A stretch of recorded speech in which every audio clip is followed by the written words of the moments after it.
قرآن حکیم نے بھی سورہ آل عمران کے آخری رکوع میں ذکر کو سب سے پہلے اور سب سے اہم عامل کی حیثیت سے شمار کیا ہے۔ چنانچہ اس کی پہلی آیت جو ہے سورہ آل عمران کے آخری رکوع کی، اس میں تو وہی مضمون جو میں بیان کر چکا وہ آیا ہے، ان فی خلق السماوات والارض واختلاف اللیل والنہار لآیات لأولی الالباب۔ یقیناً آسمان اور زمین کی تخلیق میں اور دن اور رات کے الٹ پھیر میں نشانیاں ہیں ہوش مندوں کے۔ ان کے ذریعے سے انسانی شعور کے اندر وہ معرفت رب اجاگر ہوگی۔ وہ پہلا مرحلہ اس نے طے کر لیا، وہ ڈورمنٹ معرفت اب ایکٹیویٹ ہو گئی۔ اب مزید فکر کا مرحلہ ہے جو اگلی آیت میں آیا ہے، الذین یذکرون اللہ قیاما وقعودا وعلی جنوبہم وَيَتَفَكَّرُونَ فِي خَلْقِ السَّمَاوَاتِ وَالْأَرْضِ رَبَّنَا مَا خَلَقْتَ هَذَا بَاطِلًا سُبْحَانَكَ فَقِنَا عَذَابَ النَّارِ۔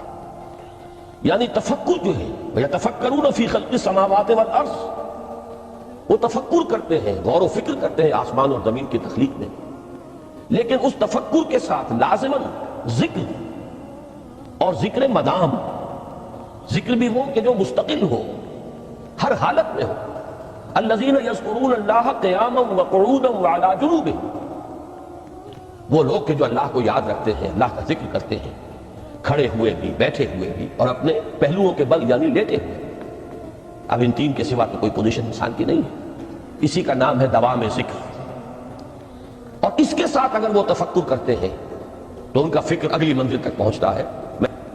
تو پہلی شے تھی فکر انسانی کی صحیح رخ پر مزید پیش قدمی اور پیش رفت، اور اس کے لیے لازم ہے ذکر و فکر کا امتزاج۔ دوسری چیز کو لیجئے عمل کی درستی۔ اس عمل کی درستی کے لیے اللہ تعالیٰ کے ساتھ ایک گہرے تعلق کی ضرورت ہے، اس لیے کہ صبر کی بحث میں یہ مضامین شاید آپ کے سامنے آ گئے ہو کہ صبر جہاں مصیبت پر صبر ہوتا ہے، تکلیف پر صبر ہوتا ہے، اللہ کے احکام پر جمنا یہ بھی صبر ہے، نفس کی خواہشات کی باغ کو تھام کر رکھنا، کھینچ کر رکھنا یہ بھی صبر ہے، اور استقامت کسی شے پر قائم رہنا یہ بھی صبر ہے۔ تو عمل صحیح پر استقامت کے لیے وَاصْبِرْ وَمَا صَبْرُكَ إِلَّا بِاللَّهِ، اس صبر کی سب سے اہم جو بنیاد ہے، اس کا جو سب سے بڑا ذریعہ ہے، اس کا جو سب سے بڑا سہارا ہے، وَمَا صَبْرُكَ إِلَّا بِاللَّهِ، اس کے لیے ضرورت ہے ایک گہرے تعلق کی کہ اللہ کے ساتھ ایک ایسا تعلق برقرار رہے جو نہ صرف گہرا ہو بلکہ دائم و قائم مسلسل۔ ذرا ذہول ہوگا تعلق مع اللہ میں، ذرا کمی آئے گی، شیطان کا وار کاری ہو جائے گا۔ اسی کو حضور نے حدیث میں یوں تعبیر کیا ہے تمثیلاً کہ جو دل اللہ کی یاد سے غافل ہے اس پر، فارسی کا وہ مقولہ بھی ہے کہ خانہ خالی را دیو میں گیرت، گھر خالی رہے تو جنات اس پر دیو جو ہے آ کر قبضہ جما لیتے ہیں۔ تو خانہ قلب جو ہے اگر یاد خدا مندی سے خالی ہو گیا تو شیطان ابلیس لعین اپنی تھوتنی ٹکا دیتا ہے۔ یہ لفظ آتا ہے سور کے منہ کے لیے تھوتنی، جس طرح اس کا نکلا ہوا سا منہ ہوتا ہے آگے، تو یہ لفظ استعمال کیا گیا کہ وہ اپنی تھوتنی انسان کے دل پر جما کر اور پھوکے مارنی شروع کر دیتا ہے۔ تو شیطان کو موقع ہی تب ملتا ہے جب انسان کے تعلق مع اللہ کے اندر کمی ہو، وہ خانہ بالکل خالی ہو گیا ہو یا اتنا ضعیف ہو گیا ہو کہ کل عدم ہو جائے، گویا کہ نہیں۔ تیسری چیز کی طرف آئیے، روحانی ترقی۔ روحانی ترقی کے لیے میں ایک اصطلاح کے سامنے لا رہا ہوں، اس سے مراد کیا ہے؟ روحانی ترقی کے لیے ہماری دینی اصطلاح ہے تقرب الی اللہ، اللہ سے قریب تر ہوتے چلے جانا۔ اس پر میرا کتابچہ بھی ہے، تقرب الی اللہ کے دو مدارج، دو درجے، جو در حقیقت ایک حدیث نبوی علیہ الصلوۃ والسلام ہی پر مبنی ہے کہ حضور نے ایک درجہ قرار دیا ہے تقرب بالفرائض، فرائض کے ذریعے سے انسان اللہ کے قرب حاصل کرے۔ ایک ہے تقرب بالنوافل، نوافل کے ذریعے سے اللہ کا قرب حاصل کرے۔ ان میں کیا نسبت و تناسب ہے، اہمیت کے اعتبار سے کون بڑھ کر ہے؟ بلندی کے اعتبار سے کون بڑھ کر ہے، یہ تمام مسائل میں نے اپنی اس تقریر میں بیان کیے تھے جو اس کتاب سے شائع ہوئی ہے۔ اس وقت میں اس کی تفصیل میں نہیں جا رہا، صرف یہ تذکرہ اس لیے کر رہا ہوں کہ جن کو بھی خواہش ہو جائے وہ اس کا مطالعہ کرے۔ ہماری اس وقت کی گفتگو سے وہ کتاب اس جگہ پر منسلک ہوگا۔ تو تقرب الی اللہ، یہ تقرب کوئی فزیکل فینومینن نہیں ہے، جسمانی یا مادی مسئلہ نہیں ہے۔ اللہ سے قرب یہ نہیں ہے کہ کوئی کروڑوں میل کا فاصلہ ہے، اب ہمیں وہ رسی پر چڑھنا ہے اوپر بڑی محنت اور مشقت سے۔ فصل تو ہے ہی نہیں، فاصلہ ہے ہی نہیں، بعد ہے ہی نہیں۔ نحن اقرب الیہ من حبل الورید، ہم تو انسان سے اس کی شہرگ سے بھی زیادہ قریب۔ هو معکم اینما کنتم، وہ تو تمہارے ساتھ ہی ہوتا ہے جہاں کہیں بھی تم ہو، بس صرف یہ کہ تمہاری توجہ نہیں ہوتی، تم اور چیزوں میں مشغول و مصروف رہتے ہو، تم ہماری طرف دھیان ہی نہیں دیتے، تم ہماری طرف متوجہ ہی نہیں ہوتے۔ ہم تو مائل بے کرم ہے، کوئی سائل ہی نہیں، راہ دکھلائیں کسی رہنم منزل ہی نہیں۔ انسان جب متوجہ ہو جاتا ہے اور بڑھتا ہے، آگے پیش قدمی کرتا ہے روحانی اعتبار سے، تو یہ ہے در حقیقت تقرب الی اللہ، اور اسی کو ہم کہیں گے روحانی ترقی۔ اب ان تین چیزوں کو اگر آپ نے ذہن میں جما لیا، پھر میری بات کی ترتیب اس کو ذہن میں قائم کیجئے۔ ہم چلے کہاں سے؟ کہ دین کے ساتھ اصل مناسبت فلسفے کی نہیں، حکمت کی۔ نمبر 2، حکمت قرآنی کا پہلا اور اہم ترین اور بنیادی مسئلہ معرفت رب کا حصول ہے۔ اس کا نتیجہ شکر خدا ہوگی، اس کا ذریعہ آیات آفاقی، آیات انفسی، اور سب سے بڑھ کر آیات قرآنیہ، جو الذکر، جو تذکرہ ہے، جو ذکر ہے۔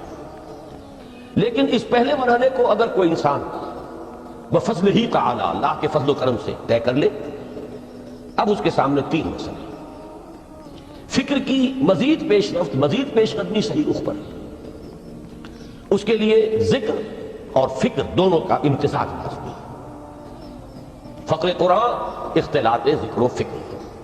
الذین یذکرون اللہ قیاما وقعودا وعلی جنوبہم ویتفکرون فی خلق السماوات والارض۔ دوسری شے عمل کا درست رہنا، نہ افراط و تفریط ہو، عدم توازن ہو، نہ انسان نفس سے مغلوب ہو جائے، نہ انسان جذبات کی رو میں اندھا ہو جائے، نہ انسان ماحول سے مرعوب ہو کر متاثر ہو جائے، صحیح رخ پر اس کا عمل۔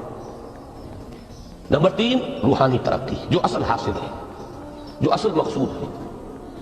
نمبر 2 چیز کے لیے تعلق مع اللہ ضروری، نمبر 3 کے لیے تقرب الی اللہ۔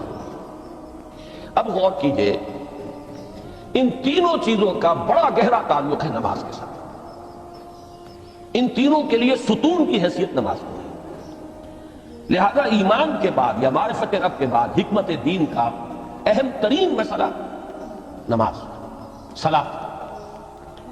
اس لیے کہ ایک طرف یہ انسان کو اللہ کے ساتھ ایک گہرے تعلق کا ذریعہ فراہم کرتی ہے۔ اپنے تمام مصروفیات میں سے، ان مشغولیتوں میں جن میں گم ہونے کا خدشہ ہوتا ہے، نکلو۔ 24 گھنٹے کے معمولات میں سے کم 5 مرتبہ تو لازماً نکلو، اور اپنے آپ کو ذرا، اپنے حواس کو بھی، اپنی باطنی کیفیات کو بھی ذرا تازہ کرو۔ اگر کوئی گندگی، نجاست، کسی طرح کی ناپاکی کا کوئی معاملہ ہے، طہارت حاصل کرو۔ طہارت سے تمہارے اندر روح کو بھی بالندگی ہوگی، تمہارے حواس بھی تازہ ہوں گے، تم گویا کہ بحیثیت کل تمہاری ہستی چاق و چوبند ہو جائے گی۔ وہ کسل، وہ سستیاں، وہ جو ایک کثافتیں ہوتی ہیں، ان سب سے نجات حاصل کرو، اور اب اپنے رب کے حضور میں کھڑے ہو جاؤ، اس کے ساتھ اپنا عہد بھی تازہ کرو، اس کی اہم صفات کو بھی اپنے ذہن میں پھر مستحضر کرو۔ یہی وجہ ہے، دیکھیے میں نے جو آیات آپ کو شروع میں سنائی تھی، سورہ لقمان کی 2 آیتیں، پہلی آیت میں اس کا ترجمہ کر چکا، دوسری آیت وَلَقَدْ وَإِذْ قَالَ لُقْمَانُ لِابْنِهِ وَهُوَ يَعِظُهُ يَا بُنَيَّ لَا تُشْرِكْ بِاللَّهِ إِنَّ الشِّرْكَ لَظُلْمٌ عَظِيمٌ۔ اس کے بعد درمیان میں کچھ مضمون آ کر پھر وہ آیت مبارکہ آئی، یا بنی اقم الصلاۃ وامر بالمعروف وانہ عن المنکر واصبر علی ما اصابک۔ گویا کہ اہم ترین چیز، بنیادی ترین چیز، اللہ کو محض پہچان لینا کافی نہیں ہے، یاد رکھنا ضروری ہے۔ اللہ یاد رہے گا تو فکر صحیح آگے بڑھے گا، اللہ یاد رہے گا اور اس کے ساتھ ایک گہرا تعلق جو ہے برقرار رہے گا تو عمل درست رہے گا۔ بالکل یہی بات سورہ طٰہٰ میں جو پہلی وحی حضرت موسیٰ علیہ السلام پر ہوئی، اور پہلا مخاطبہ ہے چونکہ حضرت موسیٰ کو یہ انبیاء کرام کے مقدس گروہ میں ایک امتیازی حیثیت حاصل ہے کہ ان سے براہ راست گفتگو ہوئی ہے، اگرچہ صرف ایک پردہ تھا، اوٹ من ورائے حجاب گفتگو ہوئی ہے، لیکن یہ کہ کوئی فرشتے کا درمیانی جو ہے وہ لنک نہیں تھا، براہ راست اللہ تعالیٰ نے حضرت موسیٰ علیہ السلام سے کلام فرمایا۔ کلم اللہ موسیٰ تکلیما، موسیٰ سے تو اللہ نے کلام فرمایا جیسے کہ کلام کیا جاتا ہے۔ تو پہلا مخاطبہ ہے، یہ پہلا مکالمہ ہے، پہلی وحی کہی ہے، اسی میں یہ الفاظ بھی موجود ہیں، اننی انا اللہ لا الہ الا انا فاعبدنی واقم الصلاۃ لذکری۔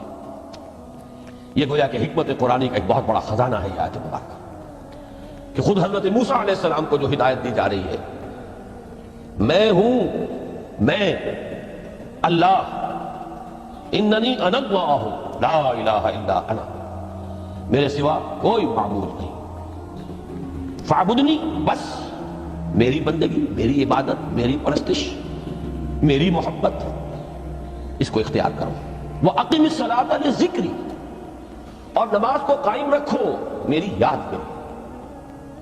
بلکہ اسی سلسلہ کلام میں آگے چل کر سورہ طٰہٰ میں آتا ہے، کافی گفت و شنید کے بعد جب حضرت موسیٰ نے کچھ معذرت بھی کی، کچھ دعائیں بھی کی، اللہ نے ایک دعا قبول بھی کی کہ ان کے بھائی کو بھی شریک کر دیا، حضرت ہارون کو بھی۔ اس کے بعد پھر جب فرمایا کہ اب جاؤ فرعون کی طرف، تو اس میں فرمایا وَلَا تَنِيَا فِي ذِكْرِي، اور دیکھنا یہ جو عظیم مشن تمہارے کندھے پر آ گیا ہے، بڑا بھاری اور کٹھن ایک فرض ہے جو تم پر عائد ہو گیا ہے، اس کے لیے سب سے بڑی تمہارے پاس جو قوت کا ذریعہ ہے وہ نماز ہے۔ عقیم فَلَا تَنِيَا عَنْ ذِكْرِي، میری یاد میں کبھی غفلت نہ کرنا، اس میں کبھی کوئی کمی نہ آنے دینا۔ جیسا کہ میں نے عرض کیا تھا کہ جیسے ہی وہ تعلق جو ہے کمزور پڑتا ہے یا منقطع ہو جائے معاذ اللہ، تو پھر انسان گویا کہ شیطان کے لیے ایک لقمہ تر ہو جاتا ہے۔ اب آپ غور کیجئے، تیسری شے تقرب الی اللہ، اس کے حوالے سے بھی جو فرائض اور نوافل کی بات ہے اس کو اس وقت ذہن سے نکال کر یہ سمجھیے کہ اس میں نماز کا کیا مقام ہے، اس لیے کہ نماز فرض بھی ہے، نماز نفل بھی ہے، وہ تو دونوں میں شریک ہو جائے۔ اب اس کو لفظ صلاۃ کے حوالے سے آپ ان دونوں چیزوں کو سمجھیے۔ صاد لام واو یا یہ چونکہ حروف علت ایک دوسرے سے بدلتے رہتے ہیں، یہ جو مادہ ہے اس کی جو خالص لغوی اصل ہے، جو خالص عربی زبان میں اس کا بنیادی مفہوم ہے، وہ آگ جلانا یا آگ تاپنا یا آگ سینکنا، حرارت حاصل، لہذا بار بار آتا ہے جہنم کے ذکر میں، اسلوہا، اب جلو اس میں، تاپو اس کو، یہ سینکے گی تمہیں۔ بلکہ تفتلون کا لفظ آیا ہے حضرت موسیٰ کے کلام میں، جب وہ گئے تھے کوہ طور پر، جب پہنچ گئے تو تھے آگ کی تلاش میں، لعلکم تفتلون، تو اپنے اہل خانہ سے یہی کہا تھا کہ مجھے کہیں وہ روشنی نظر آ رہی ہے، غالباً کوئی وہاں سے آگ مل سکے گی، ورنہ یہ کہ کوئی رہنمائی، کوئی رستہ مجھے مل سکے گا، میں وہ آگ لے آؤں گا، کوئی چنگاری وہاں سے لے آؤں، لعلکم تفتلون، تاکہ تم، اب یہ اصطلاح در حقیقت باب افتعال ہے، اور یہ تے یہاں پر قوے کی شکل اختیار کر گئی، تا نے توب کی صورت اختیار کی سواب کی وجہ سے۔ بہرحال اس کا سب سے بنیادی مفہوم جو ہے وہ ہے تاپنا، سکائی حاصل کرنا، حرارت۔ اس کے حوالے سے سمجھ لیجئے کہ سب سے بنیادی تعلق اس کا جو ہے وہ روح کے ساتھ ہے۔ روح میں محبت خداوندی کی آگ اگر ٹھنڈی پڑ گئی ہو